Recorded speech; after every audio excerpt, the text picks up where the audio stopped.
এবার কি ফল হতে চলেছে আপনার মনে হয়? তিনটেতেই সব 1 লাখের উপরে আমরা জিতবো। তো এটা ব্রেকিং নিউজ। কোথাও কি অভিষেক বন্দ্যোপাধ্যায় এবং মমতা বন্দ্যোপাধ্যায়ের নেতৃত্বের মধ্যে কোন একটা লড়াই আছে? না, একদমই নেই। দিদি যেরকম ভাবে দাদাকে ইনস্ট্রাকশন দিই সেরকম ভাবে আমরা সেগুলো পালন করি। তো সেরকম ভাবেই চলছে তৃণমূল কংগ্রেসের কোনো কনফ্লিক্ট নেই। যে ধর্মের আপনার জন্ম, আপনার কি কখনো মনে হয়েছে যে এই দেশটা আমার জন্য কঠিন হয়ে যাচ্ছে? না, এটা কোনোদিন মনে হয়নি। দলিতদের উপর তো আক্রমণ হচ্ছে। শুধু আমি এটা বলবো কিনা যে মুসলিম রেখেছে বলে তাদেরকে মারা হয়েছে।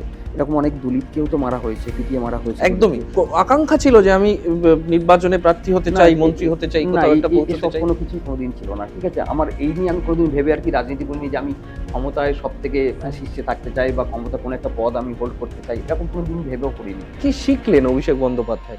যে দাদা সবসময় মানুষের জন্য কাজ করার জন্য বলতেন, যে একটা সাধারণ মানুষ রাজনীতিতে আসার কারণটা কি, একজন সাধারণ মানুষ, একটা গরিব প্রত্যন্ত এলাকার মানুষ যারা, তারা তো অনেক কিছু সুবিধা থেকে বা তারা জানেই না এখনো পর্যন্ত যে গভর্নমেন্টের কি কি স্কিম আছে বা কিভাবে তারা সেই সুবিধাগুলো পেতে পারে। পারে। আপনি কি অভিষেক বন্দ্যোপাধ্যায়ের ব্লু হোয়াইট বয়দের মধ্যে অন্যতম? এইটা আমি বলবো না। আপনি কি ওপিনিয়ন পোলে বিশ্বাস করেন? না, আমি তো বিশ্বাস করি না। এবং আমার ধারণা এবারে তৃণমূল কংগ্রেস 225+ পাবে। নমস্কার, আজকাল ডট.ইনের এক বচন বহু বচন পডকাস্টে আপনাদের স্বাগত জানাই। আমরা ভোটের প্রায় দোরগোড়ায় এসে পড়েছি। চারিদিকে বিভিন্ন রাজনৈতিক দলের প্রচার, তার উত্তাপ আমাদের গায়ে এসে লাগছে। আজকে আমরা আবার স্টুডিওর বাইরে বেরিয়ে এসেছি। আমরা অনেকটা দূরে চলে এসেছি, দক্ষিণ চব্বিশ পরগনার ডায়মন্ড হারবার এলাকায়। আজকে আমাদের অতিথি মগরাহাট পশ্চিমের প্রার্থী শামীম আহমেদ। আপনাকে স্বাগত জানাই। Thank you. তরুণ প্রার্থী, কম বয়সী একজন প্রার্থী, নির্বাচনে লড়ছেন, ফলে যুব সম্প্রদায়ের একটা প্রতিনিধিত্বর দায়িত্ব আপনার কাঁধে, তার সঙ্গে অনেক আশা আকাঙ্ক্ষা। রাজনীতি সম্পর্কে একটা পারসেপশন সাধারণ মানুষের মধ্যে সবসময় আছে যে রাজনীতিটা খুব একটা ভালো কাজ নয়, রাজনীতি করতে সাধারণত বাড়ির লোক বলে না, বলে যে রাজনীতি থেকে দূরেই থাকবি।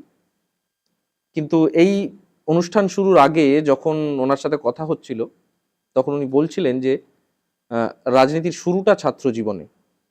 তো আমরা প্রত্যেকবার প্রত্যেকটা এপিসোডে যেরমভাবে আলোচনা শুরু করি, সেই রাজনীতির আঁতুর ঘরটা যেখান থেকে তার বেড়ে ওঠা, তার জন্ম, সেইটা আমি একটু শামীমদার কাছ থেকে জানতে চাইব যে এই শুরুটা হলো কি করে সংস্পর্শে এলেন রাজনীতি? অ্যাকচুয়ালি আমার ফ্যামিলিতে বরাবরই ডানপন্থী রাজনীতি করতো। আমার মা পঞ্চায়েত মেম্বার ছিল, বাবাও পঞ্চায়েত মেম্বার ছিল। দেন 2009-এর পর থেকে আর কি আমার ফকিরচাঁদ কলেজে তৃণমূল ছাত্র পরিষদ করা ওখান থেকে। তো দেন তারপরে ফকিরচাঁদ কলেজে 2009 থেকে 2013 সাল পর্যন্ত, 13-র আগে, পঞ্চায়েতের আগে পর্যন্ত তৃণমূল ছাত্র পরিষদের সাথে যুক্ত সরাসরি। তারপরে 2013-র যে পঞ্চায়েত ইলেকশন হয়েছিল সেই সময় থেকে আস্তে আস্তে ব্লক রাজনীতিতে আসা। আচ্ছা। তো ওই পঞ্চায়েত ভোটের ঠিক আগে আর কি আমরাই আর কি একটা টিম ছিলাম আর কি, ইয়াং যারা তৃণমূল ছাত্র পরিষদ করে উঠে এসেছিলাম। তো তারা আমরা সকলে মিলে একটা আর কি টিম হিসাবে আর কি তখন ফ্ল্যাগ মারা, পোস্টারিং করা, ঠিক আছে, এইগুলো আমাদের দায়িত্ব ছিল আর কি পুরো ব্লক জুড়ে আর কি। মানে একদম তৃণমূল স্তরের কর্মী। একদম তাই, একদম মানে যেরকম ভাবে একজন সাধারণ কর্মী আর কি কাজ করে আর কি, আমরা সেরকম ভাবেই করে আজকের উঠে এসেছি আর কি। তো ফ্ল্যাগ মারা, পোস্টার মারা, কোন অঞ্চলে ফ্ল্যাগ পাঠাতে হবে, পোস্টার পাঠাতে হবে, এইসব দায়িত্ব, সেগুলো ঠিকঠাক মতো মারা হচ্ছে কিনা, ঠিকঠাক মতো আমাদের যারা বুথের নেতৃত্ব আছে তারা ঠিকঠাক মতো কাজ করছে কিনা, এইসব জিনিসগুলো আমাদের উপর তখন দায়িত্ব পড়েছিল যে এগুলো ঠিকঠাক মতো হচ্ছে কি না হচ্ছে সেগুলো রিপোর্টিং করা। আমাদের যিনি ব্লক সভাপতি ছিলেন বা যিনি এমএলএ ছিলেন সেই সময়, তাদেরকে আর কি রিপোর্টিং করা। তো এইরকমভাবেই ফার্স্ট শুরু আর কি। পঞ্চায়েত ভোট গেল, পঞ্চায়েত ভোটে আমাদের রেজাল্ট খুব একটা ভালো হয়নি আমার ব্লকের ক্ষেত্রে, ডায়মন্ড হারবার 2 নম্বর ব্লক যেহেতু আমার, তখন পঞ্চায়েত সমিতি আর কি সিপিআইএম জিতে গিয়েছিল আর কি ওই ইয়ারে আর কি। তো তারপরে 2024 সালে আমি 2024-এ আসার আগে একটু আগের অংশটার একটা অংশ, 14 আসার আগে আগের অংশটা একটু জানতে চাই। যে সময় আপনি ছাত্র পরিষদ রাজনীতি শুরু করছেন সেই সময়টায় তো রাজ্যে ক্ষমতায় বামফ্রন্ট শেষের দিকে, কিন্তু তখন সিঙ্গুর নন্দীগ্রাম আন্দোলনের একটা উত্তাপ তৈরি হয়েছে, বাম বিরোধী একটা হাওয়া তৈরি হয়েছে, কিন্তু সেই সময় দাঁড়িয়েও বামেদের একটা প্রভাব কিন্তু ছিল, একদম শক্তিশালী প্রভাব ছিল। তা আপনি কি কেবলমাত্র পারিবারিক কারণেই বাম বিরোধী রাজনীতির দিকে ঝুঁকলেন? মানে সেই সময় তো একটা একটা বিরোধিতার মুখে পড়তে হতো যারা বাম বিরোধী রাজনীতি করতো তাদের ক্ষেত্রে। কেন ঝুঁকলেন? না, এটা বরাবরই মানে যেটা আর কি আমরা যখন কংগ্রেস করতাম গ্রামের ক্ষেত্রেও, আমি তো মানে বাবা মা তো যেহেতু আমাদের গ্রামে আর কি সদস্য ছিলেন আর কি, সদস্যা ছিলেন মাও, তো এটা আর কি বরাবরই আর কি এরকম। তখন তো পঞ্চায়েত ছিল সিপিআইএম এর, পুরো আমার আমার যেটা হোম জিপি গ্রাম পঞ্চায়েত আর কি, কামারপোল। এটা কোন গ্রাম পঞ্চায়েত? কামারপোল গ্রাম পঞ্চায়েত, দেমদা 2 নম্বর ব্লকের। আচ্ছা। তো এই গ্রাম পঞ্চায়েতে আর কি যখন আর কি 2008-এর যে আগে আর কি 2003-এর যে ইলেকশন, তখন আর কি আমার মা একাই আর কি জিতে আসে। আচ্ছা। বিরোধী, ঠিক আছে, আর বাকি সবই সিপিআইএম এর জেতা, এবং প্রধান থেকে আরম্ভ করে সবকিছু তা সেই সময় ইলেকশনের সময় কনফ্রন্টেশন হয়নি? হ্যাঁ, মানে আমরা তো সেই সময় আর কি যেটাই আর কি মানে মানুষের ভোট, মানে কি বলবো, গ্রামের লোকজন আমাদেরকে চাইতো, ভালোবাসা দিত, আমরা মানুষের জন্য কাজ করতাম, বাবা মা ফ্যামিলি থেকেও একই রকম ছিল আর কি। তো সেই জন্য একটা আলাদা একটা ছিল গ্রামের মানুষের, যে এখানে ভোট দেওয়া যেতে পারে, বা এদেরকে জেতালে আর কি একে জেতালে আর কি তাহলে আমাদের গ্রামের কাজটা ঠিকঠাক মতো হবে, যেটা গ্রামের মানুষের ক্ষেত্রে হয়ে থাকে। গ্রাম তো গ্রামের ক্ষেত্রে ক্যান্ডিডেট দেখে সেরকম ভাবে একটা আত্মীয়তার সম্পর্ক তৈরি হয়ে যায়, একদম সেটাই সেরকম ভাবেই হয়েছিল।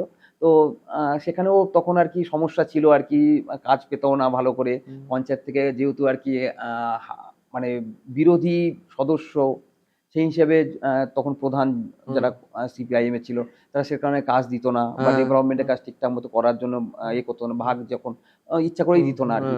তো সেটা একরকম পরিস্থিতি ছিল তখন আর কি। তো সেগুলো আস্তে আস্তে করে মানুষকে বুঝিয়ে যে ঠিক আছে, আমরা যখন ক্ষমতায় আসবো, তার পরবর্তীকালে যখন ক্ষমতায় এসেছি, তখন কাজ বা ডেভেলপমেন্টের কাজ তো প্রচুর করা হয়েছে।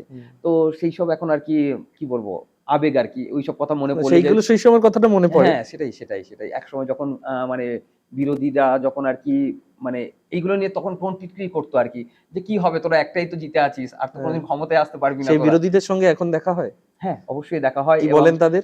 খুব না, তারা তো এখন আমাদের দলের সঙ্গে যুক্ত হয়েছে। আমরা বলেছি যে দেখো, ডেভেলপমেন্টের কাজ যদি করতে চাও, মানুষের সাথে থাকতে চাও, তাহলে আমাদের সাথে এসো, আমরা সকলকে নিয়ে চলার পক্ষে, এসো, আমরা একসাথে কাজ করি। হ্যাঁ, তো এটা খুব ইন্টারেস্টিং একটা শুরু আর কি, মানে একদম একটা গ্রাম পঞ্চায়েতের, ডায়মন্ড হারবারের মতো, কলকাতা শহর থেকে এত দূরে ডায়মন্ড হারবারের মতন একটা জায়গায়, সেখানে একটা গ্রাম পঞ্চায়েতের মধ্যে দাঁড়িয়ে লড়াই করা, সেই পরিবার থেকে উঠে আসা শামীম, এবং সেখান থেকে ধীরে ধীরে যেটা উনি বললেন যে ওই পোস্টার মারা, ফ্ল্যাগ লাগানো, সেখান থেকে ইয়ে করা। তো তারপর অভিষেক বন্দ্যোপাধ্যায় এই আসনে প্রার্থী হলেন, সেটা কত সাল? 2014 সাল অভিষেক বন্দ্যোপাধ্যায় প্রার্থী হলেন। যেদিন প্রার্থী ঘোষণা হলো যে অভিষেক বন্দ্যোপাধ্যায় এখানে প্রার্থী হবেন, আপনাদের কি রিয়াকশন ছিল? আমাদের উচ্ছ্বাস সব থেকে বেশি ছিল যে আমরা একটা মানে নতুন প্রজন্মের ইয়াং প্রার্থী পেতে চলেছি, এবং দাদা তখন মানে যখন ক্যান্ডিডেট দেখলাম, আমরা সব থেকে বেশি খুশি হয়েছিলাম। আমাদের এই যারা কলেজ রাজনীতিতে করে উঠে আসছিলাম, আমাদের যে প্রজন্মটা, ঠিক আছে, তারা মানে মারাত্মক রকম আনন্দের সঙ্গে সেদিন সেলিব্রেশন করেছিল। তো তারপরে দাদা যখন এখানে আসলেন, প্রথম যেদিন আসলেন আর কি, আমাদের ডায়মন্ড 2 নম্বর ব্লকের কলাগাছিয়া সিনেমা হলে আর কি কর্মী সম্মেলন হয়েছিল, ঠিক আছে। তো সেখানে আমরা সকলে প্রেজেন্ট ছিলাম। তো সেইখান থেকে দাদার সাথে আস্তে আস্তে করে সেদিনই কি আলাপ হয়ে গেছিল 1:1? না, সেরকম নয়, মানে ওই আর কি প্রথম দেখা, আমরা দেখলাম দূর থেকে, দাদা দাদা বলে চেঁচিয়ে, আমরা যেরকম এখন আমরা দেখি আর কি বিভিন্ন সময় প্রচারে গেলে আর কি দাদার নাম করে সকলে ডাকে, দাদা এ করে, সেরকমই আর কি আমরা সেরকমই শুরু করেছিলাম যে দাদাকে চেনাবার জন্য। তো আস্তে আস্তে তারপরে আমরা যখন ইলেকশন যত এগোতে লাগলো, দাদা যতবার প্রচারে আসতে লাগলো, আমরা ততবার দাদার সঙ্গে থাকতে লাগলাম, প্রচারে থাকতে লাগলাম। তো সেই থেকে আস্তে আস্তে করে দাদা আমাদের চিনেছিল। তো তারপর থেকে দাদার আনুগত্যে বা দাদার সঙ্গে থেকে আর কি রাজনীতি করা, দাদার পাশে মানে সবসময় থাকার চেষ্টা করতাম। প্রথম থেকে কি শিখলেন অভিষেক বন্দ্যোপাধ্যায় থেকে? দাদা সবসময় একটা জিনিস, মানে পরবর্তীকালে যখন আমাদের পরিচয় হলো, আমরা যেটা বুঝলাম আর কি, যে দাদা সবসময় মানুষের জন্য কাজ করার জন্য বলতেন, যে একটা সাধারণ মানুষ রাজনীতিতে আসার কারণটা কি, একজন সাধারণ মানুষ, একটা গরিব প্রত্যন্ত এলাকার মানুষ যারা, তারা তো অনেক কিছু সুবিধা থেকে, বা তারা জানেই না এখনো পর্যন্ত যে গভর্নমেন্টের কি কি স্কিম আছে, বা কিভাবে তারা সেই সুবিধাগুলো পেতে পারে। তো সেইগুলোকে জানানোর ব্যাপার, এবং সবসময় মানুষের পাশে 24 ঘন্টা থাকা, এটা সবচেয়ে বড় ব্যাপার। যে রাজনীতি শুধু একদিনের জন্য না, যে ইলেকশন এলো, ভোট এলো, সেই সময় আমরা শুধু মানুষের কাছে গেলাম, মানুষের জন্য ভোট চাইলাম, এরকম ব্যাপার না, সারা বছরটা মানুষের সাথে থাকা, তাদের সুখ দুঃখে তাদের পাশে থাকা, এটাই সব থেকে বড় শিক্ষা। এটা তো আপনি ভীষণ সেফ একটা গোল গোল উত্তর দিলেন, কিন্তু আমি যেটা উত্তরটা যেটা জানতে চাইছি সেটা হচ্ছে যে স্ট্র্যাটেজাইজ করেন কিভাবে? মানে এক একজন রাজনীতিক এক এক রকম ভাবে নির্বাচনের রাজনীতির প্রস্তুতি নেয়, 5 বছর ধরে প্রস্তুতি নেয়, এক এক রকম ভাবে প্রস্তুতি নেয়। কিন্তু অভিষেক বন্দ্যোপাধ্যায়ের রাজনীতি করার ধরন এবং তার যে প্রকৃতি, সেইটা দেখে আমার মনে হয়েছে যে তিনি ভীষণ স্ট্র্যাটেজিক্যাল। তিনি প্রথম থেকে ভীষণ স্ট্র্যাটেজিক্যাল এবং খুব মাইক্রো ম্যানেজমেন্ট করতে ভালোবাসেন, একদম বুথ স্তরে, একদম প্রত্যেকটা বাড়িতে পৌঁছে যাতে তার হ্যাঁ, মত তো না। এগুলো ছিল আমাদের, মানে দাদা যখন এমপি হয়ে আসলেন আর কি, এমপি হয়ে আসার পরে আর কি আমাদের এখানে যে তারপরে উনি যে কাজগুলো করবেন বা কিভাবে করবেন সেইটা, সেই বিষয়ে কি বললেন হ্যাঁ আপনার? সেটাই, যে সংগঠনের প্রথমে যেটা আর কি, যে একদম প্রত্যন্ত বুথ লেভেলে পাড়া ধরে ধরে সংগঠন করা, বাড়ি মানে এক একটা বাড়ি ধরে ধরে হয়তো 5টা করে বাড়ি নিয়ে একটা করে ছেলে রেডি করা, যে হচ্ছে ওই 5টা বাড়িতে কি হচ্ছে না হচ্ছে তাদের সুখ দুঃখ প্রত্যেক দিনের খোঁজ খবর রাখা আর কি। হ্যাঁ। এই রকম যেরকম হ্যাঁ। মাইক্রো লেভেল থেকে শুরু করে তার পরবর্তীকালে, এটা আপনারা জানেন যে কিছুদিন আগে দাদা একটা ওই অভিষেক দা আর কি, যখন আর কি ওই বাংলার যুব শক্তি বলে একটা আর কি করেছিল, অ্যাপের মাধ্যমে আমরা আর কি বাড়িতে বাড়িতে গিয়ে আর কি প্রত্যেকে আর কি যে কার বাড়িতে কি সমস্যা বা কার বাড়িতে 4-5টা করে বাড়ি নিয়ে, ফ্যামিলি নিয়ে একটা করে আর কি ছেলেকে দায়িত্ব দেয়া, এবং তারা ধরে ধরে একটা পাড়াতে ধরুন যদি 50টা বাড়ি থাকে, 10টা ছেলেকে, ইয়াং ছেলেকে দায়িত্ব দেয়া, তারা ওই 10টা ছেলের প্রত্যেক দিনে রেগুলারে তাদের কি প্রয়োজন আছে তাদের সাথে গিয়ে যোগাযোগ রাখা, তাদের সুবিধা অসুবিধা কি জানা। তো এখানে ডায়মন্ড হারবার লোকসভার উপরে আপনারা দেখবেন, ডায়মন্ড হারবার লোকসভা তো আমার ডায়মন্ড হারবার বিধানসভায় যখন আর কি দেখবেন যে প্রত্যেকটা মানুষ অভিষেক দার দ্বারা, মানে অন্তত একটা কর্মী গিয়ে জিজ্ঞাসা করে যে দাদা আমাদেরকে পাঠিয়েছে, আপনাদের কোনো কিছু সমস্যা আছে, আপনারা জিজ্ঞাসা করবেন, সার্ভে করুন, প্রত্যেকটা বাড়িতে যান, দেখবেন যে সারা হয়তো পশ্চিমবাংলার মধ্যে আর কি শুধু একমাত্র ডায়মন্ড হারবার বিধানসভা বা ডায়মন্ড হারবার লোকসভার উপরে আর কি তৃণমূল কর্মীরা এই যে বাড়িতে বাড়িতে যাওয়া, কতবার করে বাড়িতে গিয়েছে দেখবেন সব থেকে বেশি হবে। কারণ কি, যে অভিষেক বন্দ্যোপাধ্যায়ের যেসব উন্নয়নের প্রকল্প আপনারা জানেন, যে প্রথমে উনি আর কি যখন আর কি কল্পতরু, যেটা ফার্স্ট আর কি 2019 সালে আর কি যখন আমাদের কোভিড এলো আর কি, সেই সময় কল্পতরু প্রকল্প বাড়িতে বাড়িতে খাবার পৌঁছে দেওয়া, একটা নাম্বার দিয়েছিলেন, সেই নাম্বারে যারা ফোন করে আর কি নাম নথিভুক্ত করতো তাদের বাড়িতে গিয়ে খাবার পৌঁছে দেওয়া, এটা মানে কত বড় কর্মযোগ্য আপনি ভাবতে পারবেন না, মানে প্রত্যেকটা গ্রামের ছেলে, প্রত্যেকটা পাড়ার ছেলে আর কি এর মধ্যে ইনভলভ হয়ে গিয়েছিল, এবং তারা তাদের পাড়াতে হয়তো দেখা গেল কোনো একটা পাড়াতে 5 জন বা 7 জন আর কি তারা আর কি নাম লিখিয়েছে, ফোন করেছে যে আমাদের খাবার দিতে হবে, তো সেই খাবারগুলো এক জায়গায় সেন্ট্রালি রান্না হয়ে সেগুলো প্যাকিং করে সেগুলো তাদের দিয়ে বাড়িতে বাড়িতে পৌঁছে দেওয়া, মানে পুরো বিধানসভার উপরে, পুরো লোকসভার উপরে আপনি ভাবুন সেই সিচুয়েশনটা, যে এতগুলো পরিবারের জন্য রান্না করে তাদের বাড়িতে বাড়িতে পৌঁছে দেয়, এবং সেই সময় তো আপনারা জানেন যে মানুষ বাইরে বেরোতে পারতো না, এবং যারা কোভিড আক্রান্ত তাদেরও ব্যাপারে তারা কোয়ারেন্টাইনে থাকতে হতো, এবং শুধু সেটার জন্য না, বাইরে কাজের মানে সুযোগ ছিল না, যারা পরিযায়ী শ্রমিক ছিল তারা ফিরে এসেছিল বাড়িতে, তো একটা সেই সময়ে খাওয়া দাওয়া বা তাদের একটা এই যে চিন্তা ভাবনা, এটা একমাত্র অভিষেক বন্দ্যোপাধ্যায় বলে সম্ভব, আর সারা ভারতবর্ষে কোথাও এরকম কিছু হয়নি। আশ্চর্য, এটা একটা আমরা একটা নতুন, অনেক মাইক্রো লেভেল পর্যন্ত ম্যানেজমেন্ট করা, হ্যাঁ একদম নিচু স্তরে গিয়ে একটা মানুষের পাশে দাঁড়িয়ে তার কি সুবিধা অসুবিধা জানা।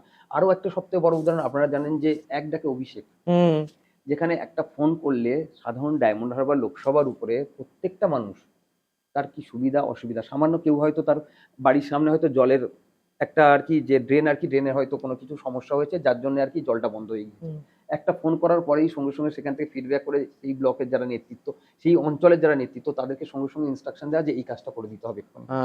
এবং সেই এক ডাকে অভিষেকের যে এরকম দাবি উঠেছিল যে এটা যেন সারা রাজ্যে হয়, সারা রাজ্যে অন্যান্য বিধানসভা এলাকা থেকে ফোন আসছিল আর কি, ঠিক আছে। তো এই যে একদম পুরো একদম গ্রামের একটা সাধারণ মানুষ, তাদের কাছে আমরা বাড়িতে গিয়ে গিয়ে এটা প্রচার করা হয়েছিল, আমরা কার্ড নিয়ে গিয়েছিলাম বাড়িতে বাড়িতে, প্রত্যেক বাড়িতে গিয়ে আমরা নাম্বার দিয়েছিলাম যে আপনারা ঠিক আছে, আপনার যে এলাকার নেতা আছে, আপনার যে এলাকার যে সদস্য আছে, সে হয়তো আপনার মনে হচ্ছে কাজ করছে না বা কোনো কারণে আপনার সঙ্গে যোগাযোগ রাখছে না, আপনি ডাইরেক্ট অভিষেক বন্দ্যোপাধ্যায়কে বলুন, অভিষেক বন্দ্যোপাধ্যায় আপনার সমস্যার সমাধান করে দেবে, এবং সেটা হয়েছে বাস্তবে, যার জন্য মানুষ আজকে অভিষেক ডায়মন্ড হারবার লোকসভার উপরে মানুষ অভিষেক বন্দ্যোপাধ্যায়ের নাম শুনলে রাস্তায় বেরিয়ে আসে আবেগে, ভালোবাসা, এটা একটা আলাদা একটা ফিলিংস। হ্যাঁ, এটা আপনি একরকম ভাবে আবেগের মোড়কে দেখছেন, কিন্তু আমি এটা খুব রাজনীতির ছাত্র হিসেবে এটা আমি খুব ইন্টারেস্টিং একটা ফেনোমেনা দেখতে পাচ্ছি, যে যেখানে এই মাইক্রো ম্যানেজমেন্ট যেটা ইলেকশনের ক্ষেত্রে কিন্তু একটা ভীষণ সুবিধাজনক জায়গায় একটা কোনো রাজনৈতিক দলকে রাখে, কারণ একদম তৃণমূল স্তরে মানুষের সঙ্গে যোগাযোগ তৈরি হওয়া, এটা কিন্তু একটা বড় বিষয় জায়গা। আচ্ছা, আপনার কলেজ জীবনের পড়াশোনাটা কি নিয়ে? আমি প্রথমে সরিষা স্কুল সায়েন্স নিয়ে পড়েছিলাম, হুম। পরে বিপি পোদ্দারে আমি বিবিএ করি, পরে আমি একটা বাইরে বেসরকারি মানে বেসরকারি একটা এর থেকে আর কি এমবিএ করেছি আর কি। অভিষেক বন্দ্যোপাধ্যায় কি এমবিএ করা ইয়েদের বেশি পছন্দ করেন? একটু ম্যানেজমেন্ট বুঝবেন এরকম লোকজনকে একটু বেশি পছন্দ করেন? না, অ্যাকচুয়াল যাদের কোয়ালিটি আছে তাদেরকেই উনি হুম, সামনে আনেন, হুম, যারা ওনার মনে হয়েছেন যে এরা কাজ দিলে এরা পারবে। কারণ হুম। দাদা এই না, এমবিএ যারা করে তারা তারা একটা ম্যানেজমেন্ট সামলাতে খুব খুব মানে খুব ট্রেইনড। তারা জানে কিভাবে একটা জিনিসকে সাজাতে হয়, কিভাবে খুব নিয়ম মাফিক একটা গোটা প্রক্রিয়াকে চালাতে হয়। সেই জন্য কি কিছুটা পছন্দের তালিকায় তারা থাকেন? না, অ্যাকচুয়ালি এটা এরকম ভাবে আমি বলব না। আমি বলব যাদের কোয়ালিটি আছে, হয়তো হ্যাঁ। অনেকে এমবিএ করেননি, কিন্তু হুম, তাদের পলিটিক্যাল যে ধ্যান ধারণা বা হুম, যে কাজ, মানুষের জন্য একটা কাজ করার যে তাগিদ, হুম, সেটা তো না থাকলে পলিটিক্সে তারা হুম, আ করতে পারবে না। তাদের ইচ্ছা করবে না, বা মানুষের জন্য কাজ করার যে জিনিসটা সেটা তাদের মধ্যে থাকে না। হুম, তো মানুষের জন্য কাজ করার ইচ্ছেটা সবথেকে বড় ব্যাপার। হুম, এবং তাদের পাশে থাকতে গেলে ২৪ ঘন্টা থাকতে হয়। এরকম হুম, ব্যাপার না, হয়তো রাত ২ টোর সময় কারোর কোনো সমস্যা হয়েছে, হসপিটালে নিয়ে যাওয়ার ব্যাপার আছে, বা ট্রিটমেন্টের ব্যাপার আছে, হুম, যেটার জন্য আরকি আমাদের কোনো একটা কর্মীকে পাঠাতে হবে বা নিজেকে যেতে হবে। তো হুম, সেরকম জায়গায় ২৪ ঘন্টা যে এইরকম রাত ২টো বাজে মানে এখন আমার তো ঘুমাবার টাইম, আমি ফোন ধরবো না, বা আমি হুম, তার কোনো কারোর বিপদে আমি যাব না। হুম। এরকম মেন্টালিটি থাকলে তো পলিটিক্সে না আসাই ভালো তাদের আরকি। তো আমরা সেটা সেই আমরা এখনই বুঝতে পারছি। মানে এখনই ইন্টারভিউটা যখন করছি তখনই বুঝতে পারছি যে দিন রাত্রে এক হয়ে যায় কখনো হ্যাঁ, ইন্টারভিউ তো রাজনীতি করতে গিয়ে। হ্যাঁ, তো এইটা একটা ব্যাপার আছে যেটা আরকি তার অবশ্যই তার ইচ্ছা থাকতে হবে এবং কোয়ালিটি থাকতে হবে। যারা পারবে, কোনো দায়িত্ব দিলে মানুষের জন্য কাজ করার যার ইচ্ছা আছে, সেটা হুম। সবথেকে বড় ব্যাপার। এটা দেখার ব্যাপার আছে। আপনি আ ব কি কখনো ভেবেছিলেন যে আপনি অ উম প্রার্থী হবেন? না, মানে এটাই তো আমার ১ম, আমি এই বিধানসভায় ফার্স্ট আরকি ক্যান্ডিডেট আমি। এর আগে আমি কোনোদিন পঞ্চায়েতেও দাঁড়াইনি, পঞ্চায়েত সমিতি, জেলা পরিষদ বা আ কোনো পর্যায়ের ভোটে, কোনো রকম ভোটে আমি দাঁড়াইনি। কিন্তু আপনার আকাঙ্ক্ষা ছিল যে আমি নির্বাচনে প্রার্থী হতে না, চাই, এ মন্ত্রী এ হতে চাই, না, কোথাও একটা পৌঁছতে এসব চাই? কোনো কিছুই কোনোদিন ছিল না। ঠিক আছে? আমার এই নিয়ে আমি কোনোদিন ভেবে আরকি রাজনীতি করিনি যে আমি ক্ষমতায় সবথেকে হুম, শীর্ষে থাকতে চাই, বা ক্ষমতার কোনো একটা পদ আমি হোল্ড করতে চাই। এরকম কোনোদিন ভেবেও করিনি। হুম, এটা আ অ্যাকচুয়ালি অভিষেক দা ভালোবেসেই আমাকে হুম। আজকের এটা এই সুযোগটা দিয়েছে। তো আ সুযোগ যখন দিয়েছে আমি চেষ্টা করব সেই আচ্ছা, চেষ্টা মধ্যিখানে রাখার। আমরা একটা অংশ মিস করে গেলাম। সেটা হচ্ছে যে অভিষেক বন্দ্যোপাধ্যায় এলেন যখন ১ম বারের জন্য দূর থেকে আপনি চিয়ার করলেন সমর্থক হিসেবে। কিন্তু অভিষেক বন্দ্যোপাধ্যায়ের সঙ্গে যখন ব্যক্তিগত স্তরে ১ম দেখা হলো, যখন ১ম আলোচনা হলো বা ডায়মন্ড হারবার নিয়ে কথা হলো, আ সে সেই দিনটা কিরকম ছিল? সেই দিনটা মনে পড়ে? ১ম কোথায় অভিষেকের সঙ্গে দেখা হয়েছিল? অভিষেক বন্দ্যোপাধ্যায়ের সঙ্গে, এবং সেদিনটা কি ছিল সেই দিনটা? আসলে দাদার সাথে তো বিভিন্ন সময় আমার মানে এই যখন উনি প্রচারে এসছেন, হুম, দাদা ২০১৪ সালের কথাই বলছি। প্রচারে এসছেন। তার পরবর্তীকালে যখন বিভিন্ন সময়ে বিভিন্ন মানে একদিন তো আসেনি, বারবার এসছেন ডায়মন্ড হুম, হারবারের প্রচারে। তো তখন হতো কথা যে, "দাদা আমরা আছি, হুম, আমরা হুম, এই দেয়াল হুম, লিখছি হুম, বা এই কাজগুলো করছি।" দাদা বলতো, আমাদের ইন্সপায়ার করতো হুম, যে, "হ্যাঁ, শামীম, তোরা এই হুম, কোথায়, কোথায় দেওয়াল লেখা বাকি আছে হুম, এখনো পর্যন্ত আমাকে দেখে বল। হুম, যদি কোনো জায়গায় সমস্যা হুম, থাকে আমাকে বলবি ডাইরেক্ট।" ঠিক আছে? তো এইরকম ভাবেই আমাদের শুরু আরকি। হুম, যে ১ম থেকেই যে একেবারে ডাইরেক্ট মানে ঐরকম যে একদম one to one বসে কথা আরকি, সেরকম ব্যাপার নয়। বিভিন্ন সময়ে বিভিন্ন পরিপ্রেক্ষিতে কথা হয়েছে, হুম, এবং সেটা বিভিন্ন জিনিস নিয়ে। তো ১ম ইলেকশন পারপাস এ যখন হতো, তখন ইলেকশনের হুম, সময় হুম, ইলেকশন নিয়েই হতো আরকি। যে যেখানে, যেখানে হুম, সমস্যা আছে দাদা, দাদা বলত, "ওই অঞ্চলগুলোর হুম, একটু দেখে রাখ। হুম, ঠিক আছে? তোরা একটু গিয়ে দেখ কি হুম, আছে না হুম, আছে, হুম, কেন এরকম হচ্ছে? ওখানকার মানুষজন আমাকে বলছে।" হুম, তো এরকম ভাবেই শুরু আরকি। হুম, তো পরবর্তীকালে আস্তে, আস্তে করে আরকি যখন ইলেকশনে আমাদের ২০১৪ ইলেকশনে যখন জিতলেন, হুম, এমপি হলেন, ঠিক আছে? তারপরে আমরা গিয়েছিলাম মানে এই আমাদের এখানে এসছিলেন দাদা, আমাদের ওই ডায়মন্ড হারবার পৌরসভাতে, হুম, ঠিক আছে? হুম, ওই সকলের সাথে মিট হুম, করার জন্য আরকি, জেতার পরে আরকি। হুম, তখন কথা হয়েছিল, প্রণাম করেছিলাম, আশীর্বাদ করেছিল। সেটা একটা আলাদা ফিলিংস যে জেতার পরে দাদা বলল, "ঠিক আছে, তোরা ভালো করে কর। আমি হুম, তোদের সাথে আছি হুম, এবং অলওয়েজ সাথে থাকবো। হুম, তোরা রাজনীতিটা মানুষের পাশে ভালো করে থাক। আর হুম, যেকোনো সুবিধা অসুবিধা অবশ্যই করে মানুষের পাশে থাকবি হুম। আর আমাকে জানাবি।" আচ্ছা। তো সেই অভিষেক বন্দ্যোপাধ্যায় আ এ এর পাশাপাশি আরো একজন চরিত্র তৃণমূল কংগ্রেসের মাথার উপর বটবৃক্ষের মতন আছেন, যাকে দেখে গোটা রাজ্য তৃণমূল কংগ্রেসকে চেনে, জানে। তিনি মমতা বন্দ্যোপাধ্যায়।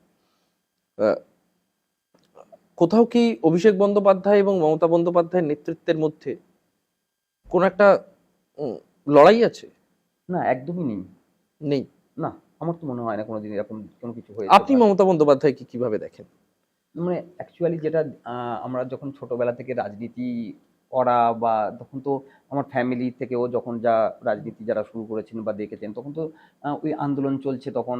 ওই সময় আমার ধরুন সবে মানে কি বলবো সবে আর কি আমি যখন আপনি কলেজে তখন পলিটিক্স আহ, বুঝতে শিখেছি আর কি সেই তখন সময়। সিঙ্গুর নন্দীগ্রাম। সিঙ্গুর নন্দীগ্রাম চলছে, ঠিক আছে। তো সেই সময় হুম, মায়েদের আবেগ, বাবাদের আবেগ, হুম, যে এই দিদিকে মারছে, হুম, দিদি এত লড়াই করছে আমাদের জন্য, হুম, মানে অন্য লেভেল আর কি, ঠিক হুম, আছে। তো সেখান থেকেই আর কি। তো যেটা যেটা বললেন বটবৃক্ষের মতো হুম, আছে আর কি। হুম, তো এবার দাদা যেটা আমাদেরকে বলেন যে আমরা তো দিদির নেতৃত্বে দাদাকে যেরকম ভাবে দিদি যেরকম ভাবে দাদাকে ইনস্ট্রাকশন দিই সেরকম ভাবে আমরা সেগুলো পালন করি। হুম। তো সেরকম ভাবেই চলছে তৃণমূল কংগ্রেসে, কোনো কনফ্লিক্ট নেই। ওকে, তো আমরা এবার একটু নির্বাচনের দিকে, এবারের নির্বাচনের দিকে একটুখানি ঢুকি। প্রথমবার নির্বাচনের ময়দানে প্রার্থী হিসেবে লড়াই করা কেমন ফিলিং হচ্ছে এখনো পর্যন্ত প্রচারে গিয়ে? আমার নামটা যেদিন আর কি আমাদের ক্যান্ডিডেট ডিক্লেয়ার সেদিন কি হয়েছিল, হলো? হ্যাঁ সেদিন আমি, সেদিন কি কি করে নামটা জানতে পারলেন, মানে কোথা না থেকে আমি নাম? তখন অফিসের উপরে বসেছিলাম, ঠিক আছে, যখন অ্যানাউন্স আমার করছেন? রুমে আর কি, হ্যাঁ। তো তখন নিচে থেকে দেখলাম হঠাৎ করে খুব জোরে চিৎকার হচ্ছে আর কি, ঠিক আছে। আচ্ছা। তো আমি বললাম কি হলো, হঠাৎ করে একজনকে ডেকে জিজ্ঞাসা করলাম কি হয়েছে দেখতো। তো বললো যে এইবারে আর কি মগরাহাট পশ্চিম থেকে দাদা তোমাকে ক্যান্ডিডেট করেছে, দাদা এটা নিজের মুখে ডিক্লেয়ার করেছে। হুম, আমার নামটা যখন ডিক্লেয়ার, এটা অভিষেক দা নিজের আর কি ডিক্লেয়ার করেছিল আর কি। তো একটা আলাদা ভালো লাগা, আলাদা অনুভূতি। জীবনের প্রথম এরকম কোনো বড় ইলেকশন একেবারে ডাইরেক্ট আর কি বিধানসভা ইলেকশনে প্রার্থী হওয়া। তো একটা আলাদা ভালো লাগা বা আলাদা অনুভূতি আছে আর কি। হ্যাঁ, কিন্তু সেই প্রার্থী ঘোষণা হলো এবং তারপরে এখন বেশ কয়েকদিন প্রচার হয়ে গিয়েছে। একদম। তো কিরকম বুঝছেন, মানে তার কিছুদিন আগে এখানে সেবাশ্রয় হয়েছে, এবং সেবাশ্রয় বিপুল সাড়া মানুষের ছিল। না, সেবাশ্রয়টা তো ডায়মন্ড হারবার বিধানসভা বা ডায়মন্ড হারবার লোকসভা জুড়ে হয়েছিল, আর আমাকে ক্যান্ডিডেট হতে হয়েছে মগরাহাট পশ্চিমে। হুম, তো মগরাহাট পশ্চিমের আমি ঠিক এই ইলেকশন মানে ডিক্লেয়ার হওয়ার আর কি, হুম, এইবারে ভোট ডিক্লেয়ার হওয়ার ঠিক ৩ মাসের মতো আগে আর কি আমাকে কোঅর্ডিনেটর করা হয় ডায়মন্ড হারবার বিধানসভা, মগরাহাট পশ্চিম বিধানসভা এবং মহেশতলার হুম, বিধানসভা। তো সেই হিসেবে লাস্ট ২-৩ মাস মগরাহাট পশ্চিমে আমার কাজ করার সুযোগ হয়েছিল। তো হুম, আমি সেখানে সংগঠন নিয়ে হুম, বসেছিলাম, বিভিন্ন অঞ্চল লেভেলের যারা হুম, নেতৃত্ব ছিল তাদের সাথেও কথা বলেছিলাম, হুম, এবং ওখানে কিছু সাংগঠনিক সমস্যা ছিল আর কি। হুম, তো সেগুলোকে আমি এক জায়গায় সকলকে নিয়ে এসে একটা টিম তৈরি করে আর কি হুম, ইলেকশনের জন্য আমি প্রিপারেশন নিচ্ছিলাম। হুম, যেহেতু ৩টে বিধানসভায় আমাকে ভোট করাতে হবে, তো সেই হিসাবে আমি একটা প্রিপারেশন নিয়ে রেখেছিলাম মহেশতলা এবং ডায়মন্ড হারবার এবং মগরাহাট পশ্চিমের জন্য।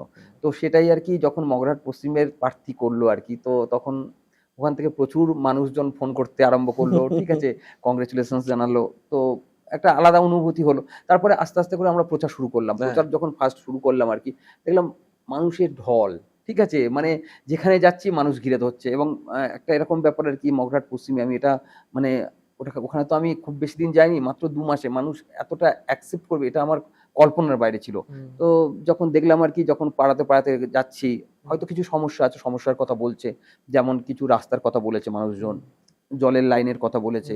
কিছু কিছু জায়গায় হয়তো জলের লাইন কেটে রাস্তার উপর দিয়ে জলের লাইন কেটে আর কি পাইপ গিয়েছে, সেই সব রাস্তাগুলো রিপেয়ারিং হয়নি, সেগুলোর কথা বলেছে।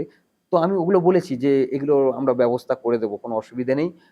ভোটের পরে অলরেডি তো মানে জলের লাইনের যে কাজগুলো তার হুম, রিপেয়ারিং এর টেন্ডার হয়ে আছে, হুম, ঠিক আছে, হয়তো কোনো কারণে কাজ এখনো কমপ্লিট করতে পারেনি বা ইলেকশন ডিক্লেয়ার হয়ে হুম, গিয়েছে যার জন্য কাজ হুম, করতে পারেনি, তো এগুলো আমরা করে দেওয়ার কথা বলেছি। কিন্তু মানুষের মধ্যে একটা স্বতঃস্ফূর্ততা আছে, যেটা হচ্ছে আমার যেটা মনে হয়েছে এটা পুরোপুরি আমার সাংসদ শ্রী অভিষেক বন্দ্যোপাধ্যায় এবং আমার নেত্রী মমতা বন্দ্যোপাধ্যায়ের জন্য। কারণ যে হারে ডেভেলপমেন্টের কাজ হচ্ছে, পথশ্রী রাস্তা থেকে আরম্ভ করে বিভিন্ন রকম জলের প্রকল্প, যেটা আমাদের ডোঙারিয়া জল প্রকল্প আর কি।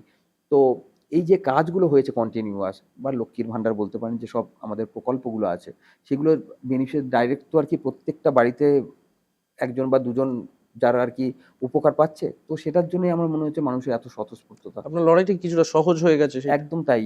মানে সহজ মানে খুবই সহজ, এবং যেখানে যাচ্ছে মানুষ আশীর্বাদ দোয়া করছে, এবং আমার প্রতি তাদের হয়তো মানে আশা অনেকটাই বেশি। যেহেতু হয়তো তারা পাশের বিধানসভা ডায়মন্ড হারবার বিধানসভায় যেরকমভাবে উন্নয়ন হয়েছে, যেরকমভাবে ডেভেলপমেন্ট হয়েছে, আমার সাংসদ অভিষেক বন্দ্যোপাধ্যায় যেভাবে উন্নয়ন করেছে, সেগুলো তারা জানে। তারা ভাবছে যে এবার ডায়মন্ড হারবার মডেল এখানে চালু হবে।